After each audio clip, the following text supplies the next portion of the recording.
Hey everyone, Barry's here. I apologize for the delay. I had to re-record this audio and re-edit the video because I was using the old Barry's microphone, and it really wasn't very good. Anyway, Transformers have had a long history with changing the designs of their iconic characters, starting all the way back in the 90s with G2, Beast Wars, and the Armada trilogy. However, starting in the mid-2000s, people started voicing their love for the original classic G1 character designs, specifically around the time that Michael Bay's first Transformers movie came out. When Transformers War for Cybertron came out in 2009, the character designs would once again be experimented with, however this time with much warmer reception. What made the Cybertron designs work was that, despite how detailed the designs were, they were still recognizable and easily identifiable. They also just had so much personality to them. Each character looked unique from the next, and they all worked well alongside each other. Transformers Reactivate is promising to keep the silhouette of the iconic G1 designs while adding a more dirtied up and military aesthetic. I've been asking the community what their opinions are on the new designs compared to the old Cybertron designs, and people seem to be really enjoying them, so I thought I'd throw my opinions into the ring. Starting off strong here is Optimus Prime. He's had 3 main video game designs so far, starting with War for Cybertron. Optimus Prime's color scheme was muted, the red and blue metal was chipped and scarred, and his robot mode was clearly an homage to his G1 design. However, with a more futuristic Tron-like aesthetic. However, his vehicle mode wasn't so faithfully recreated. People argued that it didn't look like a truck enough, and I definitely do see it. The cab, if you can even call it that, sits fairly low compared to the bed. It's almost completely flush with it. I can excuse this design change, as in the story, he's not a Prime yet, he's basically Orion Pax. Luckily, we wouldn't have to wait long for, in my opinion, the best design the character has ever had. Fall of Cybertron sought to fix the War for Cybertron design by bulking up Optimus Prime and making him far more blocky. The end result was a beautiful design, which was both new and unique, while also being faithful to his G1 design. His truck mode was altered so the cab sat a good deal higher than the bed, and it added multiple smokestacks to each side. In robot mode, the design can clearly shine as a blocky yet heroic design, but that wasn't technically his only design in Fall of Cybertron. If you pre-ordered the game, you would get access to the throwback Optimus Prime skin, a beautiful recreation of his Earth mode G1 design. The glowing Energon designs were almost completely removed, and in its place was a beautiful red, white, and blue paint job. Now with Transformers Reactivate, we see a design much closer to that of the throwback skin in Fall of Cybertron. After all, this is Optimus in an Earth-based vehicle mode. His robot mode looks insanely accurate to his G1 appearance, however with added dirt and damage to it. His robot mode is really amazing. It's high quality and a brand new design. His vehicle mode is a lot more similar to his IDW comic design. However, you can see pieces of sheet metal hastily welded to the cab and bed of the truck for increased armor. On the back of the truck, there looks like rocket boosters, similar to the Cybertron game's design. Reactivate's design fits the theme of the game perfectly. It's the embodiment of what the game should look like. Gritty and militaristic, but with G1 as its foundation. On our little tier list, I would have to put Reactivate's Optimus Prime at a solid S tier. So similar to Optimus Prime, Megatron got a new design in War for Cybertron and in Fall of Cybertron. However, his War for Cybertron design nailed it on the first go. War for Cybertron's Megatron is gorgeous. It's asymmetric, which gives it a far different look compared to almost every other character in the game. The red paint is crudely painted on, the addition of a harsh black undertone and the dull gray gives Megatron a certain level of militaristic royalty, like he's a warlord with a sense of pride. His tank mode is something very new. It's a hover tank, which is very sharp and angular, but also very aerodynamic looking. It's unfortunate that this design is as great as it is, considering how Fall of Cybertron would replace it after the first couple levels. After Megatron is turned into a Lego set by Metroplex, he is rebuilt by his loyal companion, Soundwave. However, this design wouldn't be as refined as War for Cybertron's design. Megatron would now be far more vibrant than he was prior, with large portions of his body being replaced with glowing purple Energon. His body was made to be far more symmetrical and white, and barely any red or black to speak of. This design is saved by the spikes, and it isn't a bad design. It's far better than anything the movies ever gave him. But it wasn't as good as War for Cybertron, and unfortunately Reactivate seems to be continuing his downward spiral. Reactivate's design is very bland. Yes, it's G1 accurate, but that's about all I can say about it. Somehow it has even less red on it than the Fall of Cybertron design. His chest looks like it's going to collapse at any second with the amount of panel lines. Overall, his robot mode is fine, it's tolerable, just a bunch of white blocks and a head with a cannon. However, his tank mode is, in my opinion, inexcusable. Reactivate was going for a militaristic aesthetic with some heavy Mad Max inspiration, so I was hoping to see Megatron get a tank mode worthy of a killing machine. Something that screamed death, had chunks of Legion stuck to spikes protruding from the front, the cannon being this massive omen of death. Instead, we got a bland and generic M1A1 Abrams tank. No spikes, nothing special, just a brick with heads and a cannon. This would be an acceptable warpath vehicle mode, but it's just way too safe for a character like Megatron. It's not bad, it's just the wrong vehicle mode for the wrong character. It's because of this that I'll put Megatron in D tier. It's not a travesty of design, so it's not going in F tier, but it's just too bland. Bumblebee has had a troubled time in the Transformers gaming sphere. They struck gold with his War for Cybertron design, a design so iconic that it's responsible for Hasbro greenlighting the game. It managed to combine elements of his G1 appearance in robot mode while also adding their own spin on things. The bulky chest and wheels on the forearms became an identifiable trend with the Cybertron designs, and it all started with Bumblebee. His vehicle mode was a sleek Tron-like car which vaguely resembled his Volkswagen Beetle mode, with added lights and glowing red trails of energon being left in his dust. The War for Cybertron design was perfect. It was beloved by many fans of the character, but there was a shift about to happen. Fall of Cybertron would keep the general look of the War for Cybertron Bumblebee, however, something was off. See, in War for Cybertron, Bumblebee had a very flat, bright yellow paint scheme, which, like most other designs, had paint chipping and damage applied to it. In Fall of Cybertron, they made the choice to change his color to be more of a dark yellow, basically made him gold. People were mixed on his Fall of Cybertron color. It was the same design, but overall, people just preferred the War for Cybertron yellow more. But enough about that. What about Reactivate's Bumblebee? Well, I'm happy to say that it isn't that bad. In robot mode, it looks like it's taking some elements from his appearance in Transformers Prime. However, with a much more G1 accurate head and a much more damaged appearance. His robot mode is unfortunately not as iconic as his Cybertron design. However, his vehicle mode more than makes up for it. In vehicle mode, Bumblebee is now a heavily armored dune buggy. He has massive exhaust pipes sticking out of the back along with an exposed engine. Bumblebee feels like an off-road scouting vehicle here, almost like a warthog from Halo. I imagine this vehicle must work well when driving across the war-torn environments the Legion have left behind. Overall, Bumblebee's Reactivate design is a net positive for the character, and his vehicle mode is truly something special. For that reason, I'm putting Bumblebee at A tier. Starscream has only really had one design in the Cybertron games. Taking heavy cues from his G1 design, everything was there. The gray, red, and blue color scheme, the treacherous personality, and the Tetrajet alt mode was even faithfully reimagined as a sleek and fast spaceship. Starscream was really only missing his iconic null rays on his arms. However, you could always equip the null ray weapon. His design didn't see much change in Fall of Cybertron, the only difference being that his head was changed from being black to blue. But otherwise, he remained largely the same, up until his encounter with Grimlock. Starscream's oddly the character we've seen the most of alongside Bumblebee so far for Reactivate. He gets to narrate a whole cutscene to himself, and his design is pretty well shown off. He definitely looks like his G1 design in robot mode. He's back to having his black head with a blue and red and gray color scheme. But this time, I'm happy to say he gets the null rays on his arms. And I really like these null rays.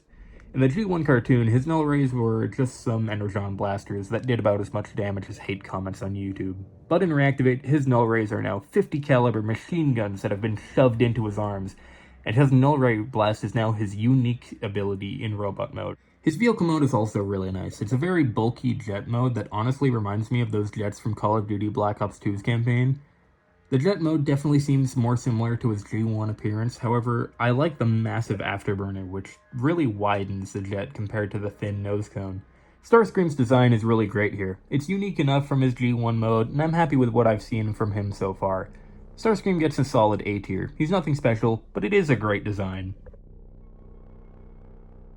Ironhide was a welcome addition throughout War for Cybertron. He would pop up occasionally throughout the first mission before his major reveal, tearing a Decepticon in half and lifting a whole building support to let Optimus and friends through. Ironhide's design in War for Cybertron was beautiful, and luckily didn't change in Fall of Cybertron. They kept his design in line with Ratchet, which was a neat touch considering they've often been paired together due to their original toys being repaints of one another.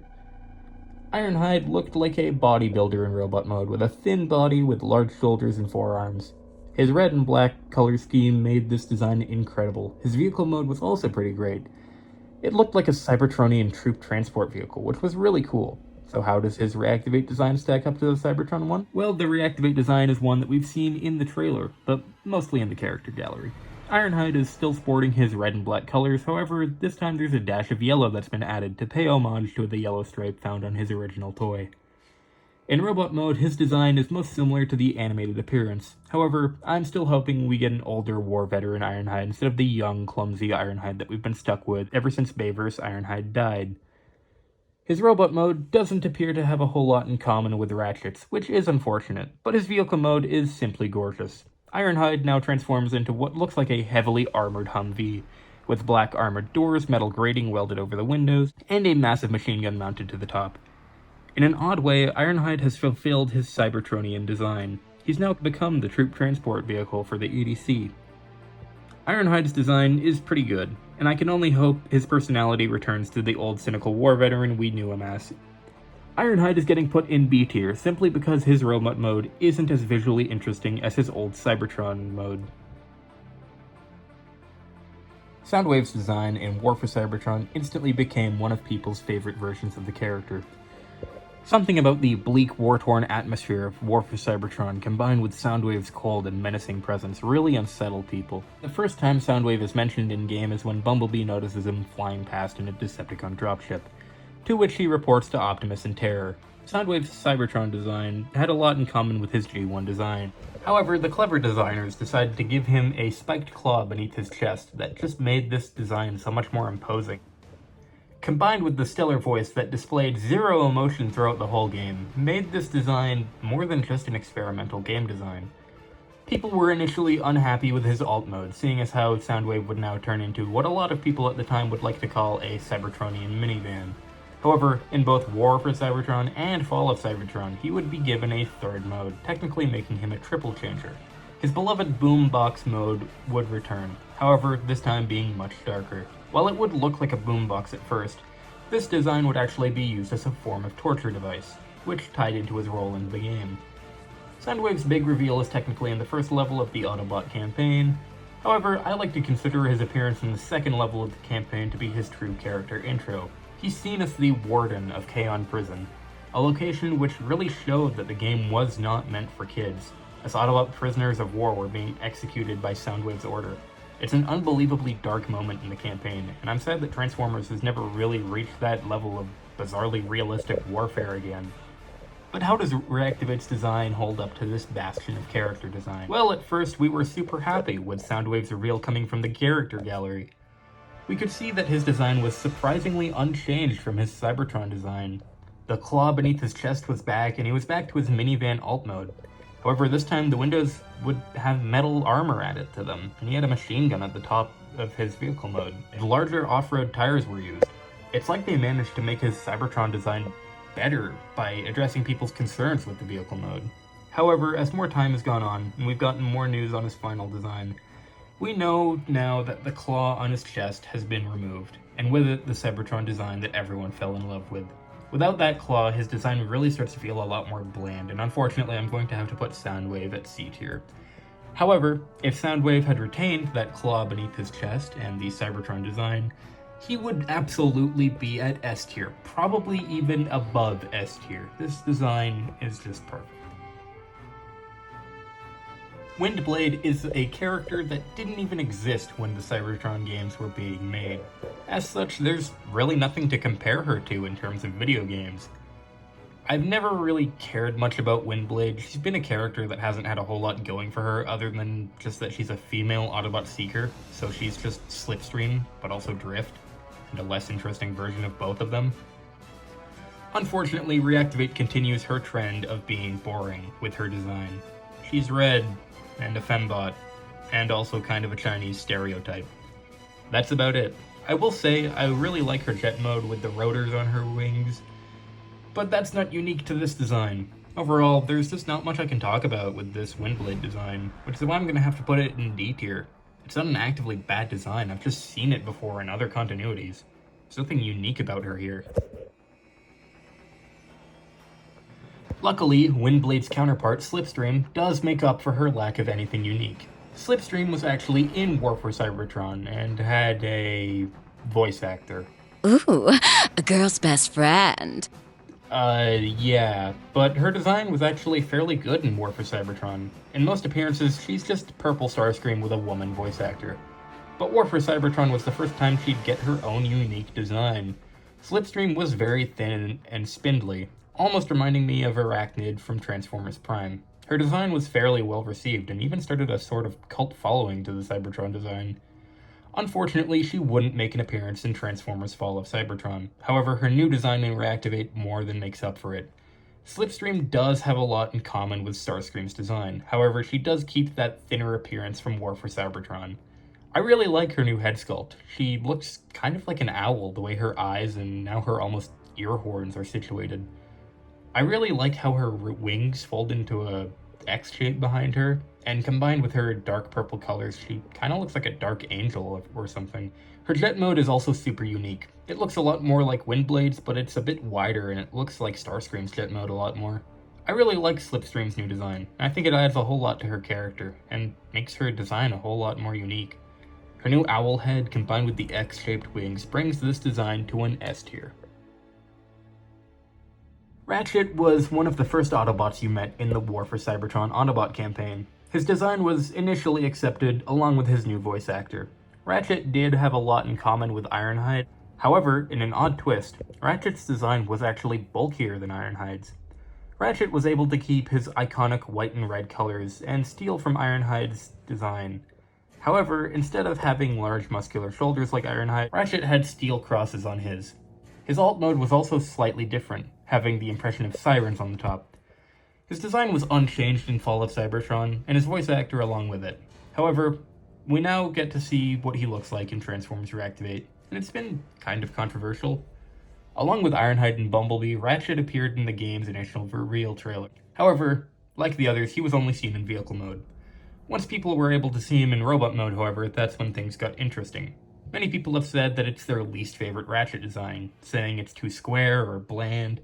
This is where I disagree. In fact, I would say that Reactivate's Ratchet design is one of my favorites. I love how in robot mode the light bar becomes a backpack, the windows on his chest have metal bars protecting them, the flashing red and blue lights fit right into the war zone that Earth has become. I also really like the metal plates that have been hastily welded out to protect the driver door and side of the ambulance. The missile pods up top really make this go from a civilian ambulance to a military medical transport. Overall, Ratchet's design is solid, and because of that, I'm going to put it in B tier. Sunstreaker is a character that I don't have much attachment to. However, his inclusion in Reactivate does make me smile.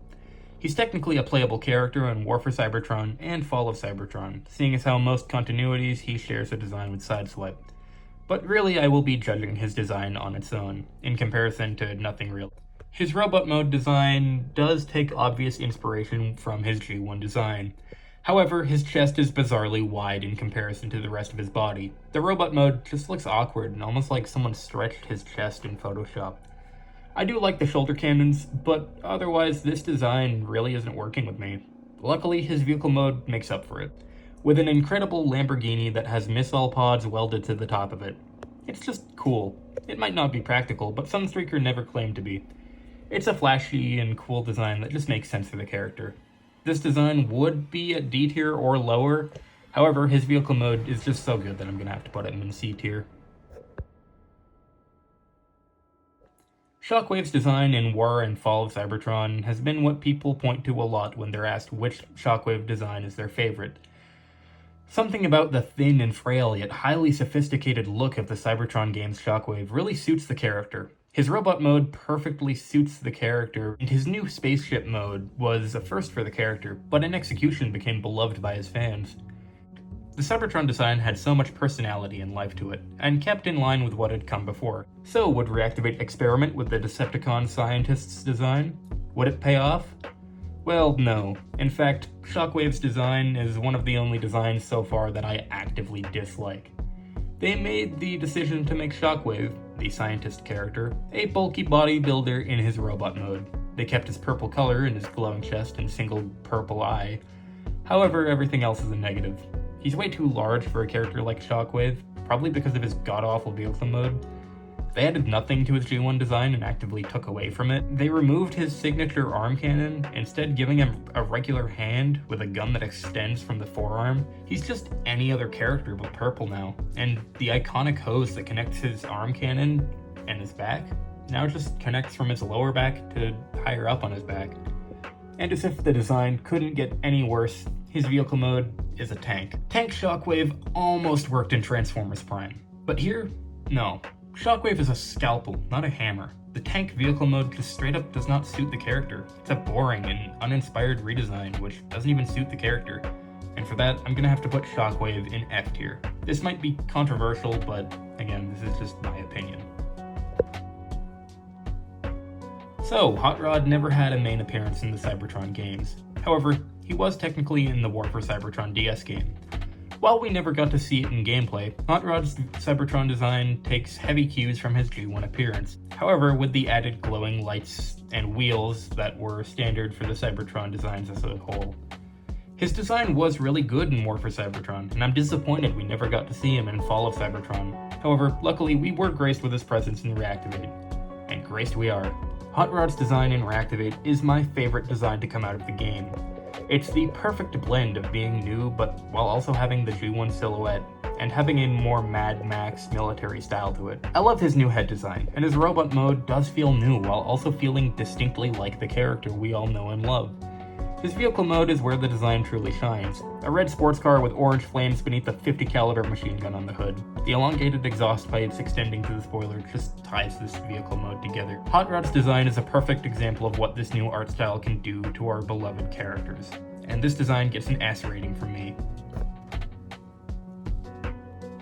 So, those have been my opinions on the new Transformers Reactivate designs. Let me know in the comments which design has been your favorite. I will be making an appearance on the official Transformers Reactivate podcast in the future. I am not certain as to when the first podcast episode will be out. However, I can tell you that I will be there. Thank you for watching today's video, and thank you all for helping me come back to this whole YouTube thing. It's really been special. I'll be seeing you all in the future with more Transformers Reactivate videos.